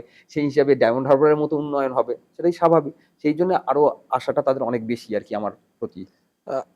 আপনার, আমি আমার ভোটের প্রশ্নটা পরে আসছি, আমি একটা একটু সর্বভারতীয় প্রেক্ষিতে একটা জিনিস আপনার কাছে জানতে চাই, যে বর্তমান যে কেন্দ্রীয় সরকার, সেই কেন্দ্রীয় সরকারের বিভিন্ন অর্থনৈতিক নীতি বা ইত্যাদি প্রভৃতি নিয়ে নানা রকম কোনো বিষয় আছে, কিন্তু আপনি নিজে কোট আনকোট সংখ্যালঘু যেটাকে বলা হয়, সেই সংখ্যালঘু সম্প্রদায়ের একজন মানুষ। আমি যদিও সংখ্যালঘু সংখ্যাগুরু এই যে ফারাকটা, এই ফারাকটায় ব্যক্তিগতভাবে বিশ্বাস করি না, কিন্তু বলা হয়। তো আমি যেটা আপনাকে জিজ্ঞেস করছি, যে সারা ভারতবর্ষ জুড়ে বিভিন্ন জায়গায় বিভিন্ন সময়ে কখনো ওয়াকফ হতে পারে, কখনো ওই কেবলমাত্র ওই ধর্মের মানুষ আছেন বলে তাদের উপর অত্যাচার হতে পারে। আপনি যে ধর্ম পালন করেন বা আপনি যে ধর্মের আপনার জন্ম, আপনার কি কখনো মনে হয়েছে যে এই দেশটা আমার জন্য কঠিন হয়ে যাচ্ছে? না, এটা কোনোদিন মনে হয়নি। দেখুন, ধর্ম তো আমি এখানে জন্মেছি, এখানেই বেড়ে উঠেছি, এবং বাংলায় যখন মানে আমরা পশ্চিমবঙ্গে যখন যে কোনো মানুষই ছোটবেলায় যখন আপনি স্কুলে পড়তেন হ্যাঁ বা কলেজে পড়তেন, আপনার তো শুধু আপনার ধর্মের বন্ধু বান্ধব ছিল না, অন্যান্য ধর্মের একদম সেটাই আমি বলছি আর কি। তো যখন আমার এখান থেকে ছোট থেকে বড় হওয়া আর কি, আমার কোনোদিনই মনে হয়নি যে আমি সংখ্যালঘু পরিবারের ছেলে বলে আমাকে কোনো জায়গায় আটকানো হচ্ছে বা কোনো জায়গায় ব্যারিকেড করা হচ্ছে, এরকম কোনোদিন। আমরা একসাথেই এখানে সংখ্যাগুরু সংখ্যালঘু একসাথেই বসবাস করেছি, একসাথেই বেড়ে উঠেছি, এবং আমাদের যে কোনো অনুষ্ঠানে আমার বন্ধু যারা ছিল তাদেরকে ইনভাইট করেছি সংখ্যাগুরু, আবার তাদের কোনো অনুষ্ঠানে আমরা গিয়েছি। এরকম ভাবে আমরা বেড়ে ওঠা। এর মধ্যে আমাদের কোনোদিনই মনে হয়নি যে ধর্ম নিয়ে এখানে, বিশেষ করে পশ্চিমবঙ্গে আমি যেখানে বেড়ে উঠেছি ডায়মন্ড হারবারে, এখানে কোনোদিন ধর্ম নিয়ে এত মাতামাতি বা এত কিছু মানে রেষারেষি বা একটা যে ভীতি যে আমি হয়তো সংখ্যালঘু বলে আমার উপর অত্যাচার হতে পারে, বা কেউ আমার বন্ধু আর কি সংখ্যাগুরু বলে তাকে আমি কোনোদিন কোনো ধর্ম নিয়ে তাকে অপমান করেছি বা উল্টোপাল্টা কথা বলেছি, এরকম কিন্তু কোনোদিন হয়নি। বা এখানকার পরিবেশ সেরকম নয়, এখানে সকলে একসাথেই বেড়ে ওঠা, এক পাশাপাশি সহাবস্থান, এবং সাম্প্রদায়িক সম্প্রীতির প্রতি সকলেরই একটা কি বলবো অটুট বন্ধন সকলের মধ্যে। হ্যাঁ, যখন আপনি রাজনীতির মানুষ, আপনি প্রতিনিয়ত রাজনীতির খবর রাখেন, যখন দিল্লিতে বা যখন অন্যান্য জায়গায় এই ধরনের ঘটনা দেখেন, আপনি খুব, আমি দেখছি আগাগোড়া এই যতক্ষণ এই ইন্টারভিউটা চলছে এতক্ষণ এবং তার আগে পিছে সবসময় সদাহাস্য শামীম আহমেদ, এবং সব সময় ওনার মুখে একটা হাসি লেগে থাকে। উনি মানে মনে হয় যেন কাউকে কখনো কটু কথা বলতে পারেন না, কিন্তু কখনো কোনোদিন যদি এই কথাটা শোনেন যে একটা জায়গায় এক ভদ্রলোক, তার নাম আখলাখ, তিনি তার ফ্রিজে কিছুটা মাংস রেখেছিলেন, সেই মাংসটা আদৌ গরুর মাংস কিনা কেউ জানে না, কেবলমাত্র সেই মাংসটা রাখার অপরাধে তাকে পিটিয়ে মেরে ফেলা হয়, তখন কি রাগ হয় না? এটা মনে হয় যে কারেকশন হওয়া দরকার সমাজের, যেখানে এই সমস্যা আছে তাদেরকে মানে প্রপার তাদের এডুকেশন বা শিক্ষা নিয়ে আমার কোশ্চেন আছে আর কি। সেখানে এটা তো একই ব্যাপার। উত্তরপ্রদেশ দলিতদের উপর তো আক্রমণ হচ্ছে। শুধু আমি এটা বলবো কেন যে মুসলিম রেখেছে বলে তাদেরকে মারা হয়েছে, এরকম অনেক দলিতকেও তো মারা হয়েছে, পিটিয়ে মারা হয়েছে। একদমই ঘোড়ায় চড়ার অপরাধে গুজরাটে হয়েছে। তো এটা শুধু আমি বলবো না যে সংখ্যালঘু বলে, এটা সেখানকার পরিবেশ, শিক্ষা বা সেখানকার যারা পলিটিক্যাল ক্ষমতায় যারা আছে বা যারা চালাচ্ছে সেখানকার সমাজ, সেটাকে চেঞ্জ করছে বা করার মতো জায়গায় চলে এসছে তারা, যার জন্য আজকে এরকম সিচুয়েশন দাঁড়াচ্ছে। তো আমি বলবো এটা মানে সংখ্যালঘু বলে শুধু হয়েছে এরকম ব্যাপার নয়, মানে এটা পরিবর্তনের প্রয়োজন। এটা মানুষকে ভুল বুঝিয়ে এটা করা হচ্ছে, তো এটার পরিবর্তন প্রয়োজন। মানে আপনার এটা মনে হচ্ছে যে যারা এই কাজটা আলটিমেটলি গিয়ে করছে তাদেরকে হয়তো কোথাও একটা ব্রেন ওয়াশ করা হচ্ছে, তাদেরকে কোথাও একটা ব্রেন ওয়াশ করা হচ্ছে। ঠিক, মানে আমি আপনারা বহু এপিসোড এক বচন বহু বচনের দেখেছেন, সাক্ষাৎকারের বিভিন্ন সময় দেখেছেন। সাধারণত বিরোধী রাজনৈতিক দল, বিরোধী রাজনৈতিক শক্তিকে খুব চাঁচাছোলা ভাষায় স্ট্রেট আক্রমণ করার একটা টেন্ডেন্সি রাজনৈতিক নেতাদের মধ্যে থাকে। শামীমের মধ্যে কিন্তু সেটা নেই। শামীম সম্পূর্ণ একটা অন্য রকম দৃষ্টিভঙ্গিতেই পুরো ঘটনাটাকে দেখেন এবং দেখতে চেষ্টা করেন। আমরা আবার নির্বাচনে ফিরি। আমি জিজ্ঞেস করি যে এবার কি ফল হতে চলেছে আপনার মনে হয়? এই আপনি যে 3টে কেন্দ্রের অবজারভার বা 3টে কেন্দ্রের দায়িত্বপ্রাপ্ত এবং যে কেন্দ্রে আপনি, সেই 3টের মধ্যে একটাতে আপনি প্রার্থী, এই তিনটে কেন্দ্রের কি ফল হতে চলেছে? তিনটেতেই সব 1 লাখের উপরে আমরা জিতবো, 1 লাখের উপরে? শিওর। আচ্ছা, তিনটে বিধানসভায়, মহেশতলা, ডায়মন্ড হারবার এবং মগরাহাট পশ্চিম, তিনটে বিধানসভায় আমরা 1 লাখের উপরে ভোটে জিতবো। এসআইআর?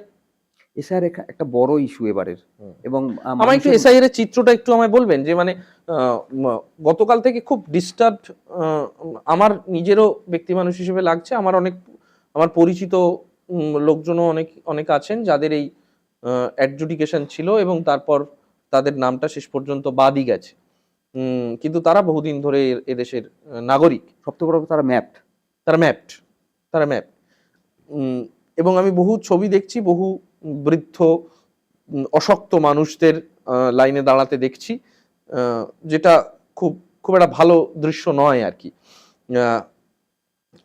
তো আপনার এই এলাকা জুড়ে কি ছবিটা কি আছে? এখানে এটাই ব্যাপার, বিজেপির যে ক্যান্ডিডেট যারা হয়েছে তারা যখন বেরোচ্ছে প্রচারে, মানে এই বিজেপি যে প্রচার করতে পারছে না বা প্রচারে যাচ্ছে না, তার একটা বড় কারণ আর কি আমার যেটা মনে হয়েছে, এখানে আপনি দেখবেন আমাদের বিভিন্ন এলাকা ঘুরে, বিভিন্ন গ্রাম ঘুরে দেখবেন যে এখানে মানুষ বিজেপির ফ্ল্যাগ বা পোস্টার বা সেরকম ভাবে কিছু নেই।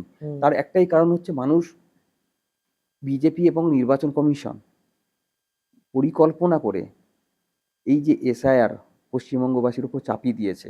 শুধু সেটা নয়, আরও বলতে পারে ওরা যে আরও তো বিভিন্ন রাজ্যে এসআইআর হচ্ছে, তাহলে পশ্চিমবঙ্গে কেন এত? লজিক্যাল ডিসক্রিপেন্সি কোন রাজ্যে আছে? কোনো রাজ্যে লজিক্যাল ডিসক্রিপেন্সি হয়নি। একটা নামের বানান ভুল থাকতেই পারে কোনো সময়, মানে আপনারা জানেন গ্রাম বাংলায় যেটা হয়ে থাকে যে সব সময় কাগজপত্র ডকুমেন্টসের মানে একই নাম বানানের, কোনো জায়গায় এ কোনো জায়গায় ও, বাংলা নামে অনেক কিছু সমস্যা থাকে। তো সেই জন্য চ্যাটার্জি চট্টোপাধ্যায় নামের ভুলের জন্য লজিক্যাল ডিসক্রিপেন্সি নাম ডিলিট, এই যে জিনিসটা হয়েছে। আপনার কাছে কি এরকম কোনো উদাহরণ আছে, বা এরকম কেউ এসছে যাদেরকে আপনার মনে হয়েছে যে সত্যি তারা অশক্ত, তারা পারছেন না, অথচ তাদেরকে এইভাবে অনৈতিকভাবে বাদ দেওয়া হয়েছে? একদম 100% সকলকে, মানে আমার দেখা, মানে গ্রামের মানুষজন কাঁদছে, যাদের নাম ডিলিট হয়েছে তারা কাঁদছে, তাদের ধারণা হয়েছে যে এবার আমাদের হয়তো দেশ ছাড়া করে দেবে, ঠিক আছে, বা আমাদের ব্যাংক অ্যাকাউন্ট যেগুলো আছে সিজ হয়ে যাবে, বা বিভিন্ন রকম তাদের চিন্তা ভাবনা, রেশন বন্ধ হয়ে যাবে। তো আমরা অলরেডি উত্তরপ্রদেশের মুখ্যমন্ত্রী এসে বলেছেন যে রেশন বন্ধ করে দিয়েছি আমরা, এখানেও হয়ে যাবে রেশন, আমরা ক্ষমতা এলে করে দেবো বন্ধ। তো যাই হোক, মানুষ আতঙ্কিত। এবং সব থেকে বড় ব্যাপার যেটা, আমার নেত্রী মমতা বন্দ্যোপাধ্যায় এবং আমার নেতা অভিষেক বন্দ্যোপাধ্যায় কিন্তু বলেছেন যে যতক্ষণ না এদের নাম লিস্টে উঠবে ততক্ষণ আমরা লড়াই করব। এবং ওনাদের সৈনিক হিসেবে আমিও বলছি, আমার এই 3টে বিধানসভায় যাদের নাম ডিলিট হয়েছে তাদের জন্য আমরা ক্যাম্প করেছি, ট্রাইব্যুনালে অ্যাপ্লিকেশন করাচ্ছি, এবং তাদের ম্যাক্সিমাম জনের ডকুমেন্টস ঠিক আছে, শুধু হয়তো নামের কোনো স্পেলিং বা যেগুলো ভুল আছে সেগুলো এমনিই আর কি অটোমেটিক্যালি হয়ে যাওয়া উচিত। আমি জানি না কেন নাম ডিলিট হলো। তো যাই হোক, হয়তো কোনো পরিকল্পনা ছিল এর পিছনে, যে হয়তো এইবারে ইলেকশনে তাদের ভোট না দিতে দেওয়ার জন্যই এত কিছু করা। তো যাই হোক, আমি আশাবাদী যে সকলের নাম উঠে যাবে 1 মাসের মধ্যে, যেটা আমার সাংসদ অভিষেক বন্দ্যোপাধ্যায় বলেছেন। এবং আপনি এই 3টি কেন্দ্রের মধ্যে যাদের নাম বাদ পড়েছে তাদেরকে এই আশ্বাস দিচ্ছেন যে তাদের শেষ পর্যন্ত নামটা উঠে যাবে? আশ্বাস শুধু নয়, আমরা পুরো তাদের হেল্প করার জন্য পুরো ক্যাম্প করে তাদেরকে বাড়ি থেকে ডেকে এনে অনলাইনে ট্রাইব্যুনালে অ্যাপ্লিকেশন করা হচ্ছে, যাদের আধার কার্ডের লিঙ্ক নেই তাদের হার্ড কপি নিয়ে এসডিও অফিস এবং ডিএম অফিসে পাঠাবার ব্যবস্থা করা হচ্ছে, যাতে প্রত্যেকের নাম ট্রাইব্যুনালে গিয়ে যদি ডকুমেন্ট সব ঠিক থাকে, যদি তারা প্রপারলি এখানকার ভোটার হয় এবং এখানকার মানুষ হয়, অবশ্যই তাদের সকলের নাম উঠে যাবে। এবং আমার ধারণা ডায়মন্ড হারবার, মগরাহাট পশ্চিম এবং মহেশতলায় যাদের নাম বাদ গিয়েছে তারা এখানকার ভূমিপুত্র, এবং অবশ্যই তাদের নাম থাকবে। ওকে, এবার আমি একটু অন্য একটা রাজনৈতিক প্রশ্নে যাই, যে আপনার কি মনে হয় যে আমাদের এই যে বাইনারিটা তৈরি হয়েছে পশ্চিমবঙ্গে, যে ক্রমাগত একটা বাইনারি তৈরি করার চেষ্টা করা হয়েছে বা বাইনারি তৈরি হয়েছে, যেখানে বিরোধী দল হিসেবে বিজেপি উঠে এসেছে এবং সিপিএম এর একটা মানে শূন্যে পৌঁছে গিয়েছে।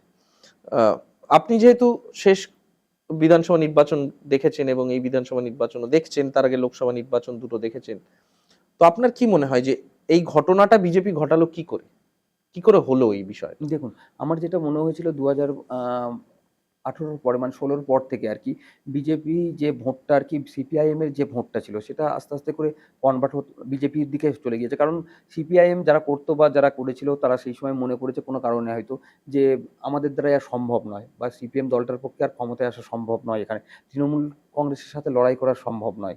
তো সেন্ট্রালে যেহেতু বিজেপি ক্ষমতায় আছে, তাহলে আমাদের যদি বিজেপি করে যদি আবার পশ্চিমবঙ্গে আর কি আমরা ক্ষমতায় আসতে পারি, বা বিজেপি ক্ষমতায় আসার পরে যদি আমরা কোনো সুযোগ সুবিধা পেতে পারি আর কি, এরকম একটা হ্যাঁ আমার মনে হয়, এটা আমার ব্যক্তিগত মতামত, যে আমার যেটা মনে হয়েছে আর কি, যে এই কারণের জন্য একটা পার্সেন্টেজ বিজেপির দিকে, এবং তার জন্য সিপিএম এর যারা উপর উপস্তরীয় নেতা ছিল তাদের একটা ভূমিকা আছে বিজেপিতে ভোট কনভার্ট করতে। তারা সেই সময় ওপেন বলেছিল যে তৃণমূল কংগ্রেসের থেকে বিজেপি অনেক ভালো।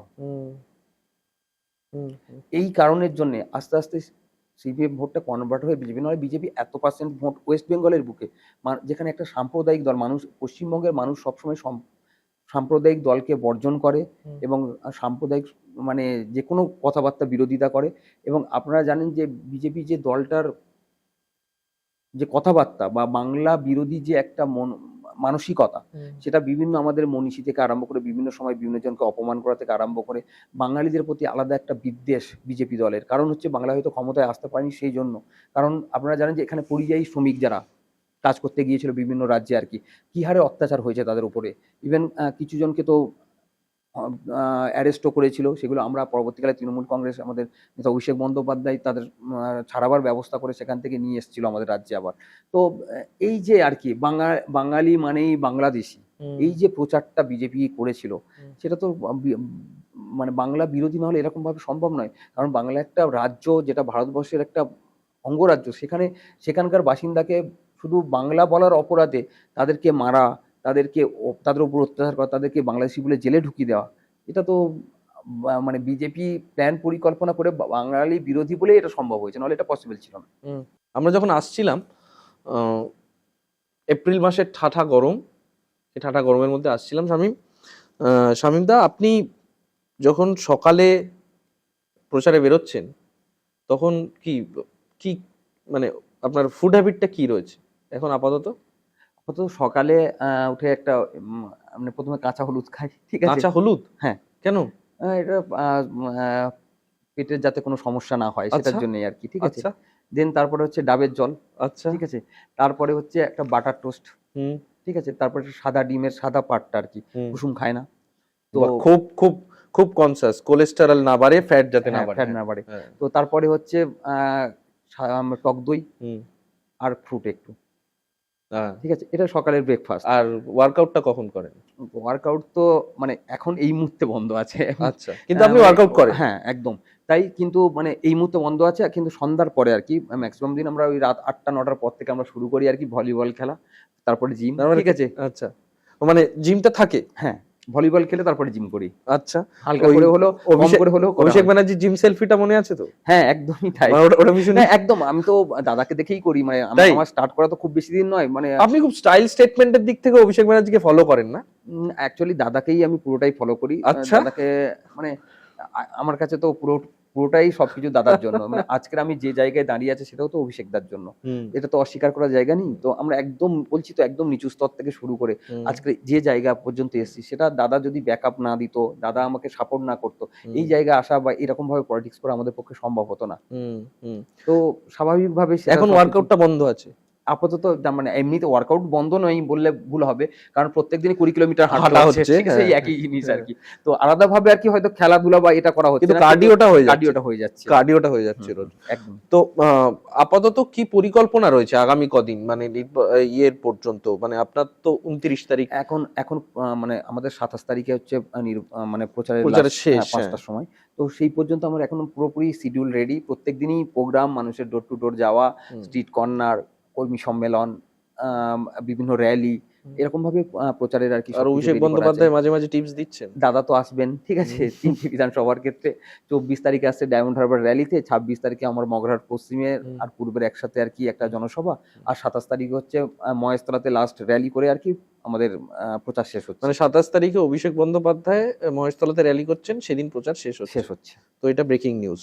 ওকে, তো আমি বলছি যে অভিষেক বন্দ্যোপাধ্যায় কি টিপস দিচ্ছেন এখন কিভাবে কি হচ্ছে, মাঝে মাঝে দাদা একটু একটু- দাদা আমাকে বলছে যে সব থেকে বেশি ভোটে জিতে আসতে হবে। আচ্ছা, এটা একটা টার্গেট দিয়েছে। হ্যাঁ, অবশ্যই। আমি যখন নমিনেশনের দিন দাদাকে বললাম যে দাদা আজকে নমিনেশন করতে, বলছে ঠিক আছে সব থেকে বেশি ভোটে জিতে আয়। আচ্ছা, এটা তো টার্গেট দেওয়া রয়েছে। একদম তাই। তো বেশ।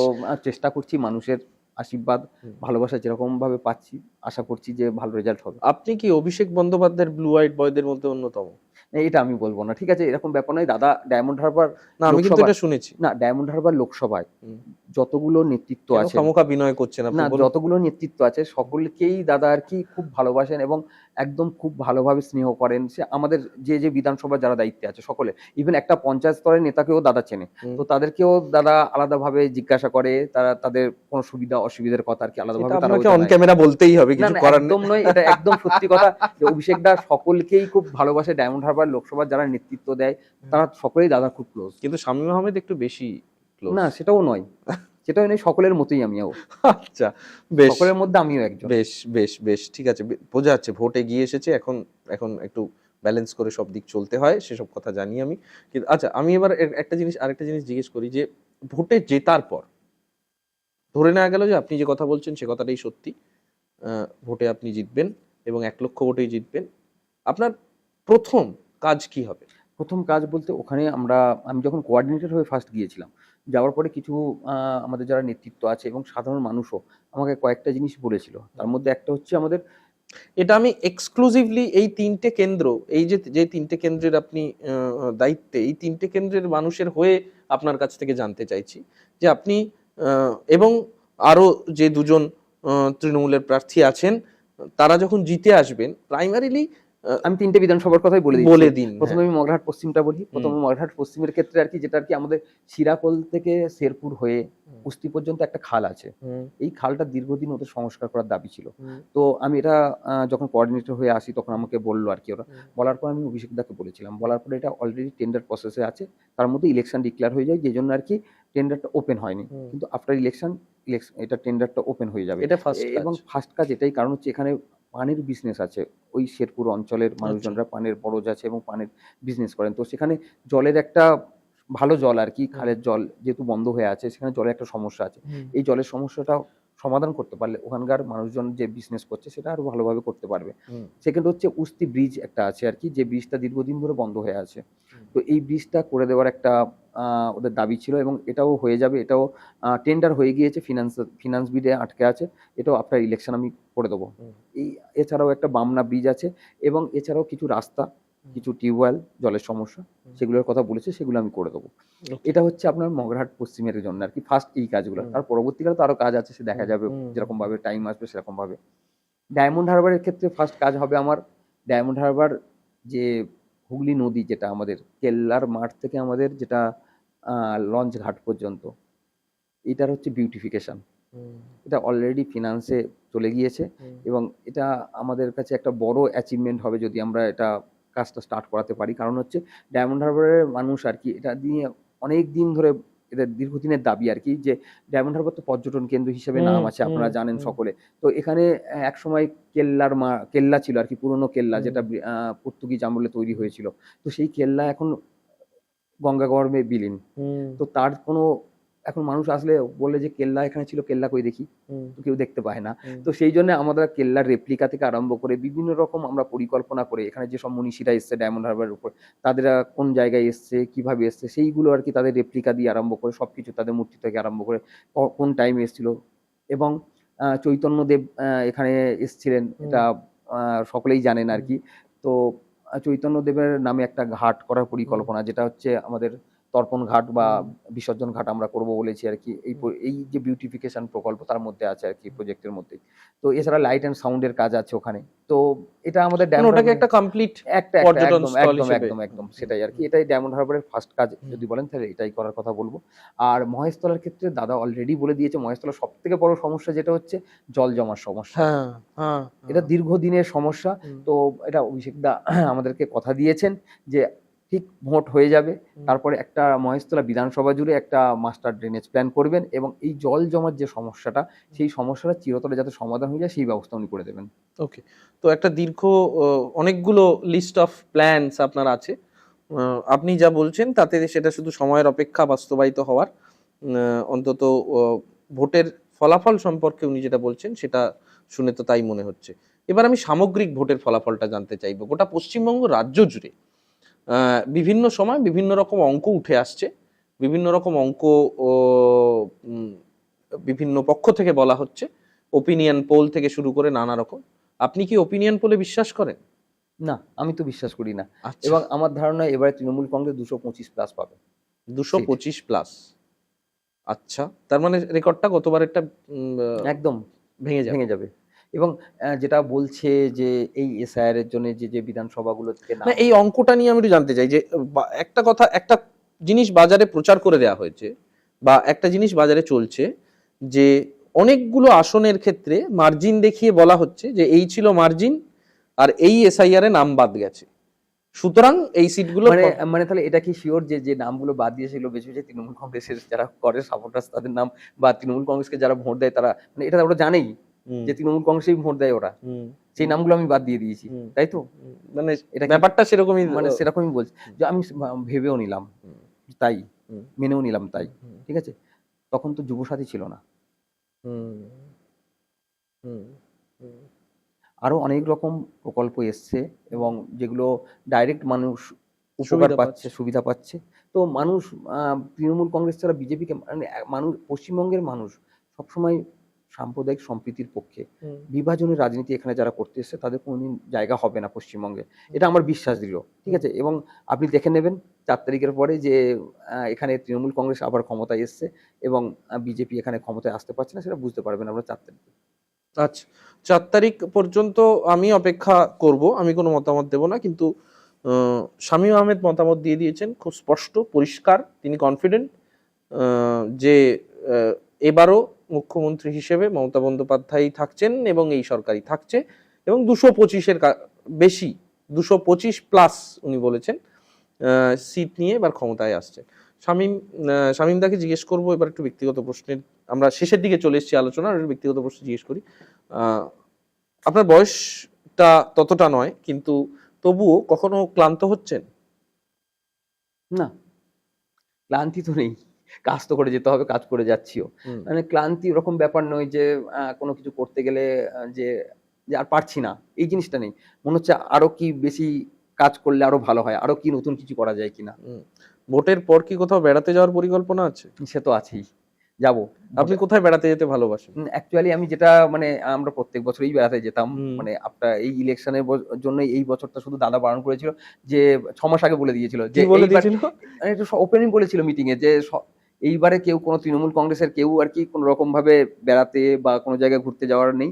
এবারে যেহেতু ইলেকশন আছে, মানুষের সাথে থেকে, মানুষের পাশে থেকে এই কটা দিন, যেহেতু এসআইআর বিজেপি যে তখন এসআইআর স্টার্ট করেছিল এবং বিজেপি যেভাবে পরিকল্পনা করছে তাকে রোখার জন্য সকলকে এলাকায় থেকে, মানুষের পাশে থেকে এগুলো করতে হবে আর কি কাজগুলো। শুধু কিন্তু তাহলে মিডিয়ার লোকেদের নয়, রাজনীতির লোকেদেরও কিন্তু ভোট উপলক্ষে বেড়ানো সম্পূর্ণ নিষিদ্ধ হয়ে গেছে। হ্যাঁ, তো তারপর কোথায় যাবেন? কোথায় বেড়াতে যেতে ভালোবাসেন আপনি? পাহাড়, পাহাড়। আচ্ছা, অরুণাচল বা কাশ্মীর। ভোটের পর তাহলে অরুণাচল বা কাশ্মীর। ইচ্ছা তো তাই। বেশ, বেশ, বেশ। আমি মানে আপনাকে শুভেচ্ছা জানাই যে আপনি এতটা কনফিডেন্ট। আমি এখন থেকেই শুভেচ্ছা জানিয়ে গেলাম থ্যাংক ইউ। যে আপনি ভোটের রেজাল্টের পর ভালো মনে, ভোটের রেজাল্টের পর পজিটিভ মাইন্ডে বেড়াতে যেতে পারেন, যাতে তার শুভেচ্ছা আমি জানিয়ে গেলাম। আমি একদম আলোচনার শেষে চলে এসেছি। বাড়িতে পরিবার, পরিজন, আত্মীয়, তাদের সবার সঙ্গে গিয়ে সবার সঙ্গে দেখা, সবার সঙ্গে কথা বলা, সবার সঙ্গে থাকা, এই সময়টা, এই ভোটের সময়টায় অনেকটা কম হয়ে যায়, একটা দূরত্ব তৈরি হয়। বাড়ির লোকজন কি না, বকাবকি দূরত্ব করছে? নয়, না দূরত্ব নয়। অ্যাকচুয়ালি মানে সারাটা বছরই এরকম, এখন যেরকম চলছি আর কি, সারাটা বছরই এরকম ভাবে চলে অভ্যস্ত আমরা, ঠিক আছে। তো আমি ওই সকালের টাইমটা যখন ঘুম থেকে উঠে ব্রেকফাস্ট করি, ওই সময় মায়ের সাথে কথা বলি, বাবার সাথে কথা বলি, ওই টাইমটাই শুধু যা টাইম হয় আর কি সারাদিনের মধ্যে। এর পরেও যখন আর কি দুপুরবেলা হয়তো বাড়ি ফিরতাম যখন লাঞ্চ করতে আর কি, সেই টাইমটা কিছুক্ষণের জন্য হয়তো দেখা হতো আর কি। এছাড়া তো আমরা বাড়ি ফিরি তো এমনিতেই 2-3টের সময় বাড়ি ফিরি রাতে। তো সেই হিসেবে রাতে দেখা হওয়ার কোনো চান্সই ছিল না। এখন ওই দুপুরেরটা আর কি, যেহেতু এখন বাইরে লাঞ্চ করছি, সেটাও বাদ হয়ে গেছে। সেটা বাদ হয়ে গিয়েছে। সকালের টাইমটা ওই ঘুম থেকে উঠে আর কি ব্রেকফাস্টের টাইমটা, ওই টাইমে একসাথে সব বসে গল্প বা কথা বলা। পঞ্চায়েত সদস্য মা, ছেলে বিধানসভার প্রার্থী, বিধানসভায় বিধায়ক হবেন, বিধানসভায় যাবেন, যে বিধানসভা ঐতিহাসিক বিধানসভা, এবং আপনি যদি যেতেন তাহলে বিধানসভায় যাবেন এবং সেই ঐতিহাসিক বিধানসভায় বিধানসভার সদস্য হিসেবে, বিধায়ক হিসেবে সেখানে শপথ নেবেন। এবং আমি তো শুনছি আপনি মন্ত্রীও হবেন, আপনি কি শুনেছেন সেটা? না না, এরকম কোনো কিছু ব্যাপার নেই। মানে এরকম কোনো আশাও করি না, আর এরকম কোনো কিছু চাইও না। ঠিক আছে, আমি যেটুকু পেয়েছি সেটা আমার সাংসদ শ্রী অভিষেক বন্দ্যোপাধ্যায়ের জন্য, এবং তাতে আমি সন্তুষ্ট। হ্যাঁ, আপনি সন্তুষ্ট থাকতে পারেন, কিন্তু হয়তো আপনার দল চাইতে পারে যে আপনি মন্ত্রী হন, তখন আপনি মন্ত্রী হবেন তো, যদি দল চায়? মনে হয় না দল চাইবে এরকম কোনো কিছু। আচ্ছা, আচ্ছা, বেশ। তো যে প্রশ্নটায় যেতে চাইছিলাম, যে পঞ্চায়েত সদস্য ছিলেন সেই সময় দাঁড়িয়ে, বাম আমলে দাঁড়িয়ে, এবং উম, তিনি, তার ছেলে আজকে বিধায়ক হচ্ছে। মা কি বলেছিলেন প্রথম শুনে? অ্যাকচুয়ালি আমার মায়ের শরীর খুব ভালো ভালো নেই আর কি, মানে ওনার ডায়ালিসিস চলে আর কি, সপ্তাহে 2 দিন করে ডায়ালিসিস হয়। তো প্রথম শুনে খবরটা শুনে অবশ্যই খুব খুশি হয়েছেন, এবং আমাকে বলল, "তুই ফার্স্ট বললি না তো, টিভিতে দেখলাম।" তো আমি বললাম, "আমি নিজেও জানি না। আমি জানলে তবে তো আমাকে ফার্স্ট বলতাম।" তো যাই হোক আর কি। তো তারপরে খুশি, মানে খুব খুশি হয়েছিলেন, এবং আ দোয়া করেছিলেন যে, "ঠিক আছে, ভালোভাবে জিতে আয়।" তাহলে জেতার পর মায়ের কাছে গিয়ে এই কথাটা বলবেন সে তো? তো সে তো অবশ্যই প্রত্যেকদিন প্রচারে আসার আগে তো বেরোবার সময় বলেই বেরোই। হুম। এবং যেদিন যেদিন আহ, গণনা হবে এবং গণনার পর যদি দেখা যায় যে আপনি জিতে গেছেন, তারপরে মায়ের কাছে গিয়ে প্রথম কি বলবেন? যে, "তুমি বলেছিলে জিতে আয়, জিতে এসেছি।" ঠিক আছে? আমি শামীমদাকে অসংখ্য ধন্যবাদ জানাই যে আপনারা জানেন হয়তো যে আমরা সাধারণত এই ধরনের পডকাস্ট আগে রেকর্ড করে তারপরে আপনাদের জন্য নিয়ে আসি। আমরা যখন এই পডকাস্টটা রেকর্ড করছি তখন ঘড়িতে বাজে 2:10 রাত। এবং আমাদের এই সময়টা শামীমদা দিয়েছেন এই ভোটের প্রচারের প্রচন্ড চাপ, তার মধ্যে আহ, ঘুমের যে ডাক, সেই ডাককে অস্বীকার করে, সেই জন্য অবশ্যই না, শামীমদাকে থ্যাংক ইউ, ধন্যবাদ থ্যাংক ইউ। জানাই। না, এবং না, অসুবিধা নেই। আশা করি যে আমরা নির্বাচন টির্বাচন মিটে গেলে এই এত ব্যস্ততার বাইরে একটা সময় নিশ্চয়ই আপনার সঙ্গে আবার একদম সিওর। দেখা কোনো করতে অসুবিধা পারবো, নেই। এবং নতুনভাবে ডায়মন্ড হারবার, মগরাহাট এবং মহেশতলা কেন্দ্র, সেটাতে আসতে পারবো, এবং সেই সঙ্গে আমাদের কড়া নজর থাকবে কিন্তু আপনি যে কথা দিয়েছেন সেই কথাগুলো পূর্ণ করছেন কিনা। ঠিক। অসংখ্য ধন্যবাদ। নমস্কার। Thank you.